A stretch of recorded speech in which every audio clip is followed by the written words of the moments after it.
Hello everyone, welcome to my YouTube channel English literature zone. आज के video में हम लोग एलन शोवाल्टर के काफ़ी famous work towards a feminist politics का नोट्स पढ़ने वाले हैं। इससे पहले हम एलन शोवाल्टर के एक और फेमस वर्क फेमिनिस्ट क्रिटिसिज्म इन वाइल्डरनेस पे ऑलरेडी वीडियो अपलोड कर रखे हैं। ये दूसरा टॉपिक है एलन शोवाल्टर का जो कि हम कवर अप कर रहे हैं।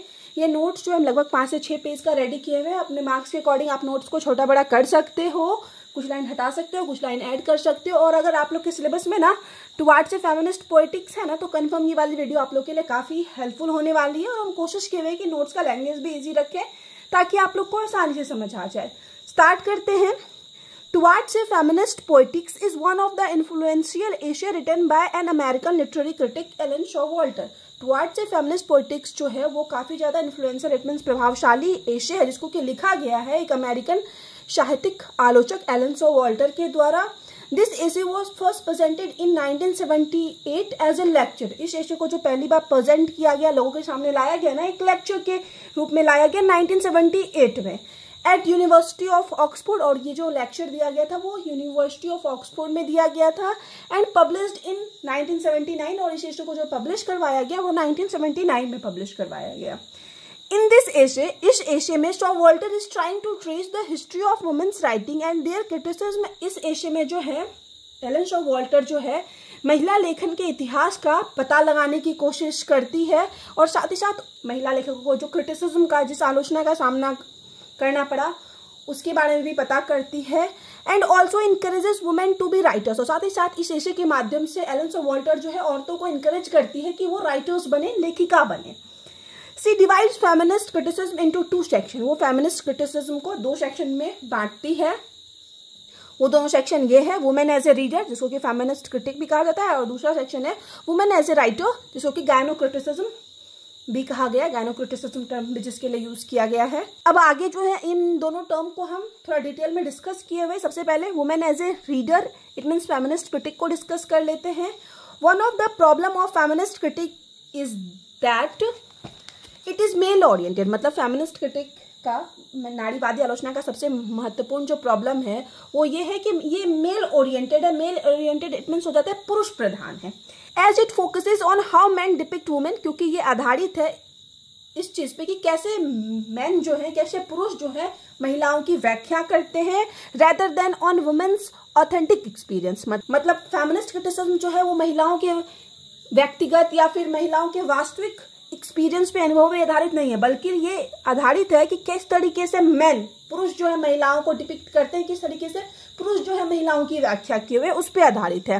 If we only study male representation of women, कि अगर हम लोग सिर्फ मेल रिप्रेजेंटेशन ऑफ वुमेन पढ़ते हैं कि ये पढ़ते हैं कि किस तरीके से पुरुष रिप्रेजेंट किए हुए, पुरुष दिखाए हुए महिलाओं को, तो उससे क्या होगा, we will never be able to learn about women's experience. तो अगर हम लोग पुरुष के वर्क को पढ़े और पुरुष के माध्यम से महिलाओं को समझने की कोशिश करें ना, तो हम कभी भी एबल नहीं हो पाएंगे, कभी भी इस योग नहीं हो पाएंगे कि हम वुमेन्स के, औरतों के एक्सपीरियंस को समझ पाए। We will only be able to know, बस हम लोग ये जान पाएंगे what man have thought women to be and feel, कि किस तरीके से पुरुष सोचता है कि एक महिला को कैसी होनी चाहिए और क्या अनुभव करना चाहिए। तो सिर्फ हम वहां पे मेल के पर्सपेक्टिव को जान पाएंगे।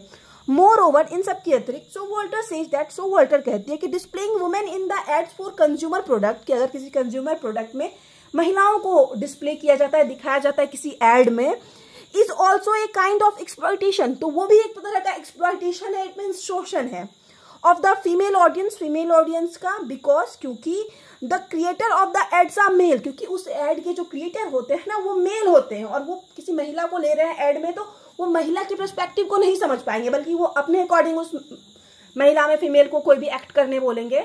तो यहाँ पे बोलती है ऑथर कि ये भी जो है एक तरह का एक्सप्लॉयटेशन है। And they present the female the way they want to them. और क्या होता है उस एड में, अगर उस एड का कोई मेन प्रोड्यूसर कोई मेल है, कोई पुरुष है, तो वो उसी तरीके से महिला को प्रेजेंट करेगा, दिखाएगा जिस तरीके से वो चाहता है।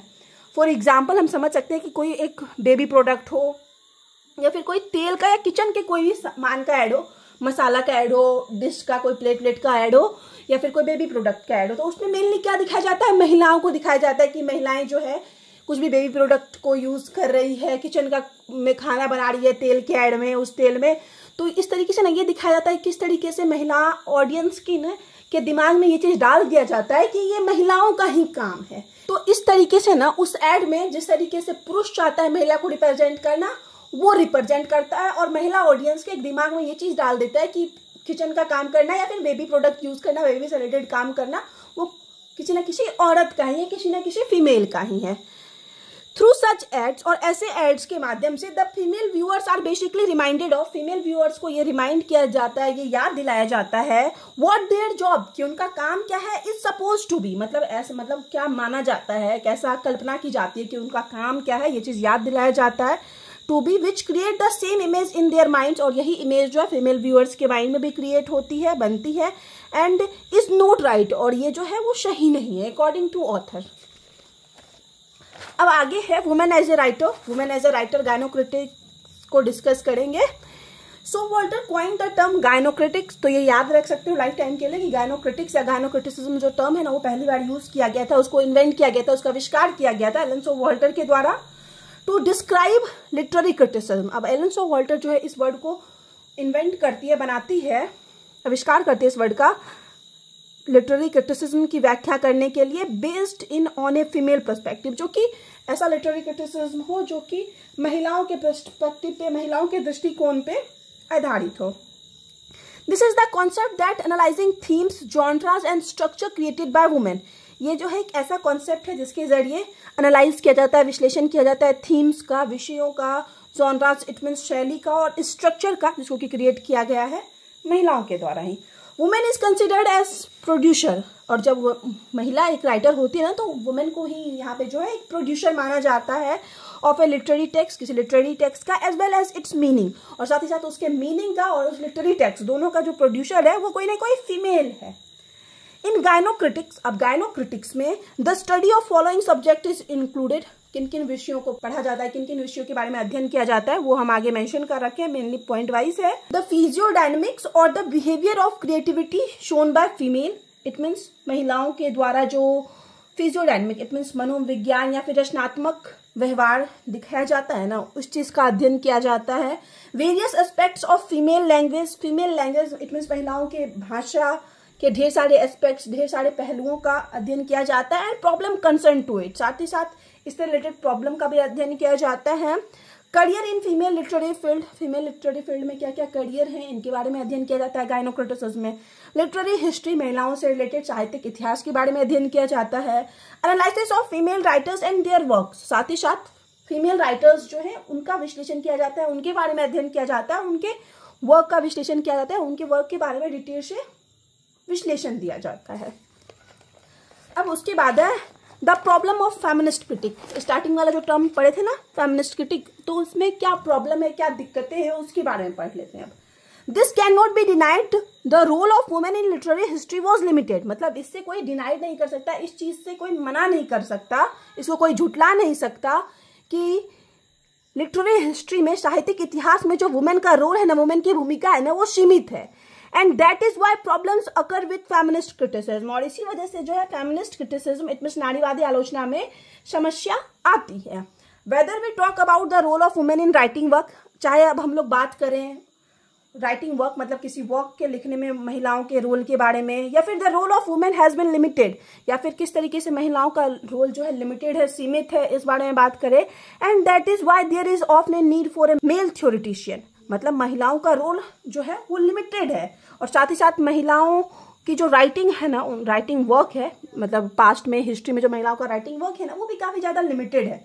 इस वजह से ये आवश्यक हो जाता है कि हम लोग जो है मेल थ्योरिटिशियन को इस चीज में, फेमिनिज्म में या फेमिनिस्ट क्रिटिक में जो है मेल थ्योरिटिशियन को शामिल करें। इट मीन्स पुरुष सिद्धांतकारों की जो है हम लोग को फेमिनिस्ट क्रिटिक में भी जरूरत पड़ती है। दिस इज बिकॉज, ऐसा इसलिए है कि there are lot of fields where females do not have specialization, क्योंकि फेमिनिस्ट क्रिटिसिज्म का या फेमिनिस्ट क्रिटिक का ढेर सारा ऐसा फील्ड है जहाँ पे वुमेन को स्पेशलाइजेशन प्राप्त नहीं है, मतलब पुरुष उस फील्ड में पहले से काम करते आ रहे हैं, तो पुरुष का ढेर सारा वर्क है और पुरुष को कहीं ना कहीं उस फील्ड में स्पेशलाइजेशन भी प्राप्त है, तो ये प्रॉब्लम आ जाती है फेमिनिस्ट क्रिटिक में। This is the reason that the study of feminist criticism, यही कारण है कि जो अध्ययन है फेमिनिस्ट क्रिटिसिज्म का, can not be done in the desired way, वो डिजायर्ड वे में, जिस तरीके से कोई ऑथर चाहता है कि वो फेमिनिस्ट क्रिटिसिज्म का अध्ययन करे, तो वो उस तरीके से नहीं कर पाता है। ठीक है, अब नेक्स्ट है programme of gynocriticism. Gynocriticism programme के बारे में पढ़ लेते हैं। Gynocritics aim at analysing women literature. Gynocritics जो होते हैं उनका काम होता है कि वुमेन लिटरेचर को एनालाइज करें, वुमेन लिटरेचर की व्याख्या करें, उनका विश्लेषण करें। That is based on women experience, जो कि वुमेन के एक्सपीरियंसेस, इट मींस वुमेन के अनुभवों पर आधारित हो। Gynocritics want to make it completely female oriented. Gynocritics चाहते हैं कि जो साहित्यिक वर्क हो वो पूरी तरीके से फीमेल ओरिएंटेड हो, महिलाओं पे आधारित हो। That is whichever experience of a women is presented to the female reader. मतलब फीमेल रीडर को वही प्रेजेंट किया जाए, वही दिया जाए पढ़ने के लिए जो कि किसी महिला के द्वारा एक्सपीरियंस किया गया हो। Should be completely created by female, और उसको पूरी तरह से क्रिएट किया गया हो, उस वर्क की रचना की गई हो फीमेल के द्वारा। And there should be no male domination, और उस वर्क में किसी भी तरह का मेल डोमिनेशन ना हो। अब 3 फेजेस ऑफ फेमिनिज्म, फेमिनिज्म में 3 फेज के बारे में भी डिस्कस करती है एलन सो वॉल्टर जो है आगे चलकर इसी वर्क में, इसी एशे में। Elaine Showalter divides the female literary tradition into 3 phase. Elaine Showalter जो है फीमेल लिटरेरी ट्रेडिशन को 3 फेज में बांटती है। सबसे पहला फेज है द फेमिनिन फेज है, जो कि 1840 से लेके 1880 तक चला है। The women writer such as Bronte sister, जो वुमेन राइटर है जैसे कि Bronte sister, George Eliot and Elizabeth Gaskell belong to this phase. वो तीनों जो है राइटर मेनली इस फेज से बिलोंग करती है। इन दिस फेज, इस फेज में वुमेन ऑफ्टन एडॉप्टेड pseudonyms और रोट एनोनिमसली।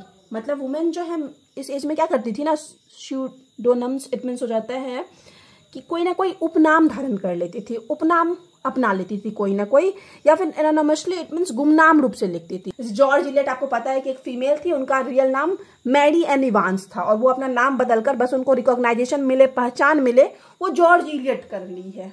तो इस तरीके से नाम जो है ना बदल लेती थी, कोई ना कोई उपनाम ले लेती थी या फिर गुमनाम रूप से लिखती थी in order to gain acceptance. और ये इसलिए करती थी ताकि उनको एक्सेप्टेंस मिले, समाज के द्वारा, रीडर्स के द्वारा स्वीकारा जा सके, रीडर्स उनके वर्क को वैल्यू करे, जज ना करे कोई फीमेल लिखी होगी तो इसमें क्या ही होगा। एंड रिकॉग्नाइजेशन साथ ही साथ उनको पहचान मिले। Many women writers sought to prove that this could write as well as man. और ढेर सारी कई महिला लेखिका जो है ये साबित करने की कोशिश की है इस एज में कि वे जो है पुरुष की तरह लिख सकती है। द फेमिनिस्ट फेज, अब दूसरा फेज जो आता है वो है फेमिनिस्ट फेज, जो कि 1880 से लेके 1920 तक चला है। The women writers of this phase protested against the male canon and values. इस फेज में जो है वुमेन राइटर्स जो है ना, मेल कैनन इट मीन्स पुरुष के सिद्धांतों, और वैल्यूज इट मीन्स पुरुष के मूल्यों के विरुद्ध जो है ना विद्रोह करती है। Women writers like Elizabeth Robins, women writers जो कि एलिजाबेथ रॉबिन्स है, फ्रांसिस ट्रेलोपी है, बिलोंग टू दिस फेज। वो दोनों जो है इस फेज से बिलोंग करती है। A lot of radical change were seen in the condition of the women. इस एज में, इस फेज में हम लोग बोल सकते हैं महिलाओं के कंडीशन में ढेर सारे महत्वपूर्ण परिवर्तन हम लोग को देखने को मिलते हैं। ए lot of movement took place for their rights. महिलाओं के अधिकार के लिए ढेर सारे आंदोलन भी किए गए इस फेज में।